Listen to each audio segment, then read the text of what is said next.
Dario de Felice here reporting for the West Island blog. I'm here with Peter Arsever, who is a owner of a pet grooming service here on the West Island in Île-Bizarre.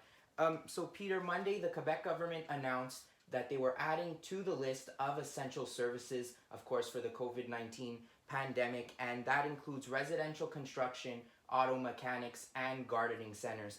But the pet grooming services were not added to this list of the update. So why do you think pet grooming should be added to the list of essential services here in Quebec? Well, that's a good question, Dario. But let's look at things very pragmatically. In a state of emergency or a lockdown situation, such as the pandemic that we're in, you have to look at it in a simple way. What are the critical factors for survival? Food, health, public security. Other than that, anything else is non-essential. And to answer the question, is dog grooming essential? No. However, there's a time frame involved. What is not essential now, it only takes a period of time where it becomes absolutely essential. And that's where we are right now, that the dogs are going to ultimately pay the price for neglect or deferral of such services, because dogs cannot groom themselves. They rely either on their owners or groomers to do that part. And we're at a crossroad where we're at that threshold. I have customers calling saying that their dogs are getting matted, knotted, what have you, what can we do? So not essential, yes, but after a certain point in time, it does become and warrants to be essential. So what would you say the difference is between human grooming, let's say hairdresser, barber, and between our pets, our dogs?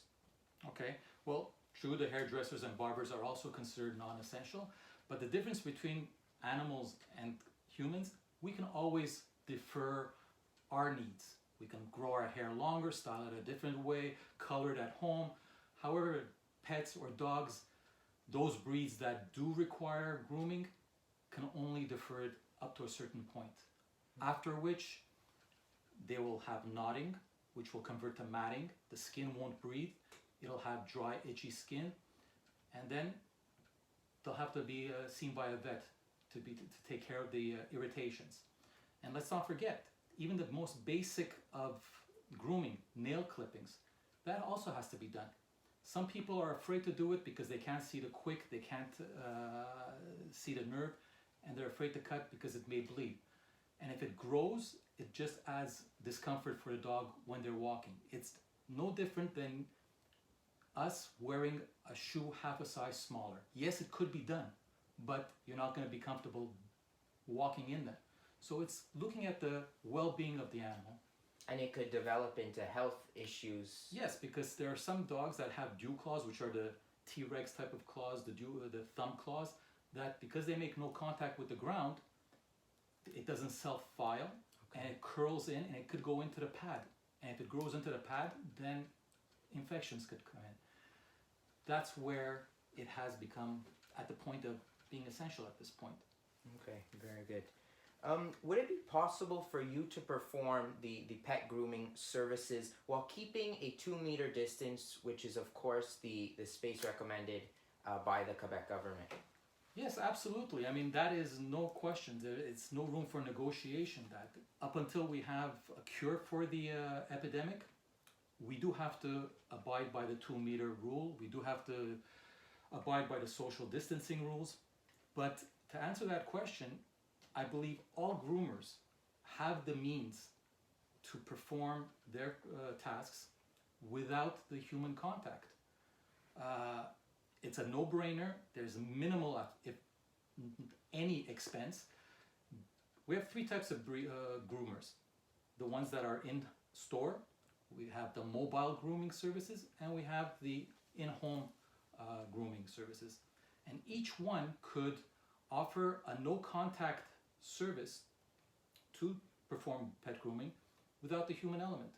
Either the customer could bring in their dog to the establishment and drop off the dog in between the 2 doors, like a vestibule, or they could drop it off and leave the dog in a holding cage, and the groomer could go and pick it up shortly after the owner has informed that he's there and they can pick up the dog. Or simply the owner could just extend the leash, which goes further than 2 meters, and the groomer could pick up the dog without touching or coming close to the groomer, the owner. Yeah. So yes, there are these possibilities to circumvent the issue. Would you say there's any concern, so even if there's no contact between the groomer, you, or the pet owner, is there a way of transferring the virus, you would say, from the pet to you? Up until this moment, we have no definite data or proof that the virus could be transferred from the animal to the human. I mean, there has been a zoo incident, but there are no data about domestic animals. However, the process by which we work, we have gloves, we have masks, but even before that, the first step is to wash the dog. So even if there are droplets of the virus on the dog from the owner that may be positive or negative, it's going to be washed away. And also, we can also qualify the owners when they make the appointments. Any of the family members or you, do you have these symptoms? Coughing, shortness of breath, have you been, all the screening. Came back from vacation recently. Like they do everywhere else. Yeah. Before they engage with an appointment, they ask you the questions. We can do that too. But we do have to respect the 2 meters, and there's always ways about that. So, and sorry, I just want to for sure. Point out one other thing. We are in the season where the ticks are out. Okay, so as groomers, we are one of the first lines of defense while we're grooming a dog, and blow drying it and all that. We do see ticks that the owners haven't noticed. We can take them out and advise the owners as to what to do. That in 5 weeks they should contact the vet for a blood test to see if there's any Lyme disease. Because the last thing we want is that tick to start laying eggs in the home, and then it goes on to the human. Yeah, we've been getting messages from you, West Island, asking you're not sure if your pet has a tick and you don't know how to remove it, if any groomers are open. So hopefully this will show you that they're here, they're ready, but just the essential service list to start helping you again. What has been the reaction of your clients concerning the closure of your pet grooming business? To be honest with you, this is the aspect that touches me, or even most groomers, the most, because we are so involved with the well-being of the animals that we don't want them to be in uncomfortable situation. The customers are in a panic mode. They see their dogs in a horrible state at this moment, be it with scruffy hair, getting knots, possible tangles and matting, and they're calling. Yes, they're very patient because we have to explain to them what the legal aspect is right now, that we cannot work. But on the other hand, we know that we are their go-to place. We are the people with the resources, and not being able to help hurts us the most. Aside from the business aspect of it, that's secondary. But knowing that the customers are crying for help and we can't do anything about it. Don't forget, we don't have an association to speak for us, to bring our concerns to the authorities. So when customers are calling, and not only my own customers are calling, I have customers that go somewhere else, but because their groomer's closed, they're calling me. I'm giving the same story. I have to. We're not going to take the risk of being fined and jeopardizing public health. So that's where the uneasy feeling is, because you do want to help, but you're limited. You can't.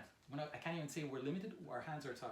Yeah. So, but the customers are patient, and they just have to wait for the time being. I completely understand. I feel for the clients. And the the Yeah. problem that we're facing is twofold. Not only we can't take care of these customers, is that once we do, if and when we do resume, there's going to be such a big tidal wave of backlog. We're not going to be able to serve the customers in a reasonable manner. Because like as soon as, let's say, even if you get let's on say the, May 4th, yeah. we get the green light. There is no way that we can satisfy all the backlog that we have to satisfy everybody. Don't forget, most of the customers that were due in March, okay, when the government said non-essentials cannot work, their last time they were groomed was either in December, January. So when March came, they were due, and all of a sudden, either they stopped coming because they were afraid of the virus, or when the government said no more as of March 23rd. Yeah, about mid-March. So we had to postpone all those appointments to April 14th because that was the cutoff. That was the. Meanwhile, from February, another wave of customers that were required to be groomed is now coming on board. So they have to wait. Now, April 14th, we thought they were going to be able to come. It got postponed to May 4th. So it got pushed further. So there's these waves that are just piling up, and we can only take on so much. Groomers work usually one-on-one with the dog. It's rare that you're going to have two groomers work on one particular dog. So even with the safety aspect, which we talked about before, if you were a groomer and I was a groomer, we're not going to work on the same dog. So, and we don't need to have that 2 meter distance. It's a touchy situation. Could you say that online technology could be used to, as I say, weather the storm of this non-essential business closure? You know, we're in an age where everything is online and everybody is under the false impression that everything could be done online. You can order online, you can give advice online, but there's one thing. There are certain trades that seem to have been the forgotten trade, and people have forgotten about them. Seamstresses, hairdressers, groomers in this case, or whatever it may be. But this is such a profession that it's manual. You cannot use online technology to sell your product or service. Everything is manual. You have to work with your hands. The only thing we could do is give advice. And I have posted on Facebook in our community that, listen, we understand your situations, but in the interim, please follow these do-it-yourself basic grooming tips so that you could help us in the eventual return of our practice. Because when that moment comes and you haven't done your share of the responsibility, I'm sorry to say, but maybe the dogs are going to have to go through a complete shave down. They're not going to look,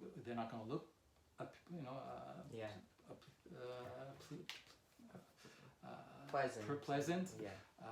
They're not going to be satisfied. The dogs psychologically will notice a change and they will go through kind of a shyness or depression because they do feel that they're no longer the same. So it's like a catch-22. What do if you do something, if you don't do something? So and of course the dogs don't know what's going on. The dogs don't know because they rely on the human being to take care of their basic well-being needs. They're not like cats where they can self-groom. Yeah. You know, if their nails get too long, they'll start gnawing at them and chewing on their own nails because it does hurt them while they walk. How often do clients come to groom their dogs, and what impact would you say this has? Well, like I mentioned earlier, depending on the breed, rule of thumb is between 6 to 8 weeks. Okay. So if I backtrack from March, the start of the non-essentials not being able to work, go back 2 months, we're looking at the people that brought in their dogs in December, January. So they were due in March. And when we closed the doors, they just got postponed till April 14th. April 14th came, still got postponed to May 4th. Now, same thing happened to the ones from January, February. Those that came in February were due in end of March, early April. Again, those are going to be tossed. Meanwhile, the ones that are due in end of April are calling. Now, where are we going to fit those? Yeah. So it all depends on where they fall into their, order of importance. But right now, everybody seems to be important. What is your message to the Quebec government regarding consideration of pet grooming as an essential service? Like I said, the only thing that is left is for the government to reconsider, reevaluate this trade that we are looking for the best interests of the animal. It's nothing capricious, it's nothing narcissistic. Like humans always want to be groomed for satisfaction. It's for the best interest of the animal. If it was April 14th, it would have been tolerable. But we are now past that point. The dogs are going to be paying the price with either eventual vet visits because they have hot spots, itchy, rashes, and what have you. And I think it's worth the time to reconsider, to allow this trade to maybe start earlier than May 4th, or at the worst case situation, May 4th, because any longer it's going to be just intolerable and in fact inhumane to the animals, because the owners can't groom. They've asked me saying, can I borrow your clippers? I'll do it myself. I won't even give them that, because if they clip the dog and hurt the dog doing so, I will be held liable. They will feel bad for doing it or asking for the favor. So it's important to reevaluate and reconsider this trade, at least amongst others that may fall into a similar category, to give them the green light to start cautiously. Yes, and I emphasize the fact that we do have the capability of respecting the 2 meter and even offering that no contact form of service, whereby the customer could bring us the dog without interacting with them. We know what we have to do. They can tell us over the phone what they want this time. Payments could be done online or in an envelope, whatever, in the mailbox or under the door, whatever, as as it was always. But it's something to be reconsidered. That West Island blog, Peter Arsever, owner of a West Island pet grooming service here in Île-Bizarre. Thank you for watching. If you have something to say, of course, the comments are open for you. We heard you wanted to know more about this, so we brought you this interview. Thank you for watching. Dario de Felice reporting for the West Island blog.